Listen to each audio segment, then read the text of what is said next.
The WHO is facing increasing pressure to answer criticism for the way it's handled the pandemic and the way it's treated China. Today, we take a look at the Chinese Communist regime's influence on the WHO. The World Health Organization is facing rising criticism for its handling of the pandemic. Critics say the UN agency was slow to respond and downplayed the threat. They point to Taiwan alerting the WHO on December 31st about the risk of human-to-human transmission as one example. 2 weeks later, on January 14th, the agency repeated Beijing's claim, saying there's no clear evidence of it. Its Director General was also slammed for praising the Chinese regime's response despite evidence of a cover-up, which we previously reported on. This is from Beijing's overseas mouthpiece. By taking decisive and strong measures, the Chinese government ensured to the highest possible extent the life, safety, and health of the Chinese people, and brought precious time for stemming the global spread of the virus.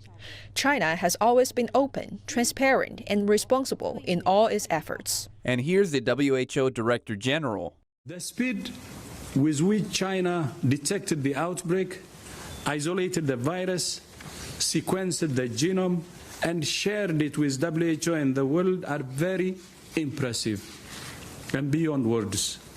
So is China's commitment to transparency and to supporting other countries.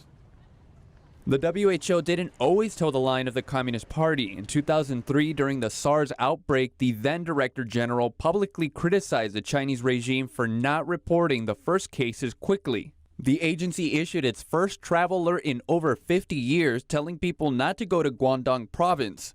But in recent years, the Chinese regime has sought to grow its influence in international bodies, especially in the UN, including the World Health Organization. In 2006, former health director of Hong Kong, Margaret Chan, became the WHO's Director General and the first Chinese to hold a top UN position. She had previously been criticized by Hong Kong lawmakers for not pressuring Beijing to share more information during the SARS outbreak.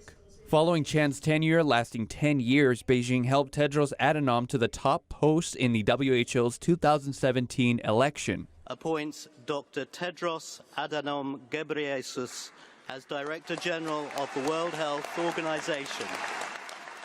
The Taiwan issue is the clearest example of Beijing's influence on the WHO. Just one day after he was elected, Tedros told Chinese state-run media that he will abide by the One China policy, meaning continue to bar Taiwan from the organization. Taiwan, officially known as the Republic of China, is a self-governing island off the coast of mainland China. It's home to nearly 24 million people. One of Taiwan's major opposition parties today was once the ruling party in mainland China. The Kuomintang retreated to the island in the 1940s when the Communist Party took over the mainland. Although it never ruled Taiwan, the Chinese Communist regime sees the island as its own and tries to block it from joining any international bodies unless on its terms. Before 1971, Taiwan was a member of the UN, but in that year, the UN recognized the communist regime as the only legitimate government of China. Taiwan was then kicked out of the UN and the WHO. Taiwan has been trying to join the WHO for over 2 decades, but Beijing has successfully blocked it, and because of that, Taiwan couldn't get access to information and medical resources that were shared within the organization in a timely manner. China is actively lobbying against Taiwan's inclusion in these summit meetings, part of its larger effort to squeeze Taiwan out of the international community. Next is a clip from the 2006 World Health Assembly at which Wu Yi, the Chinese vice premier at that time, objected to Taiwan's participation. This is an exchange between a Taiwanese reporter and a Chinese official after the meeting.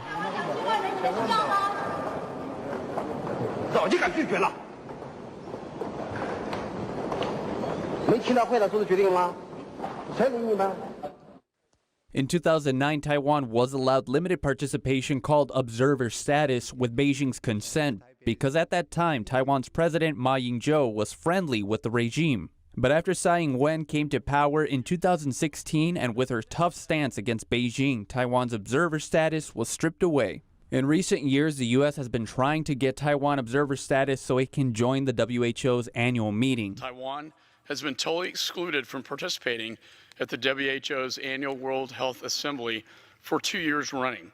Ultimately, Taiwan's expulsion from the WHO illustrates a broader trend.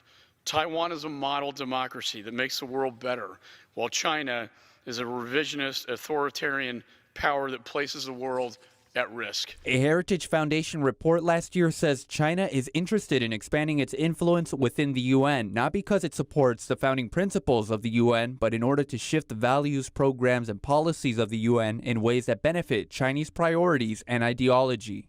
But it turns out this time, Taiwan's exclusion benefited them. Already wary of information coming from Beijing, the island started screening travelers from Wuhan as early as December 31st. That's 3 weeks before the Chinese regime told the public there was human-to-human transmission. In a recent interview with our sister media, the Epoch Times, William Stanton praised Taiwan's success in containing the virus. He is a former director of the American Institute in Taiwan, the equivalent of an ambassador. And yet it's really managed to control the spread of the virus. And I think that reflects well on the medical system they have here. But I think it also speaks enormously well for the measures that the Taiwanese adopted from early on, sometimes contrary to what they were being told, the little that they were told by the PRC government officials they met with, but also quite different from what the WHO was saying. Stanton hopes the U.S. and other countries can learn from Taiwan's example and work more closely with them. Taiwan so far has about 400 cases and 6 deaths, an impressive record. On Friday, in a surprise move, one senior WHO official said Taiwan's response, quote, deserves praise.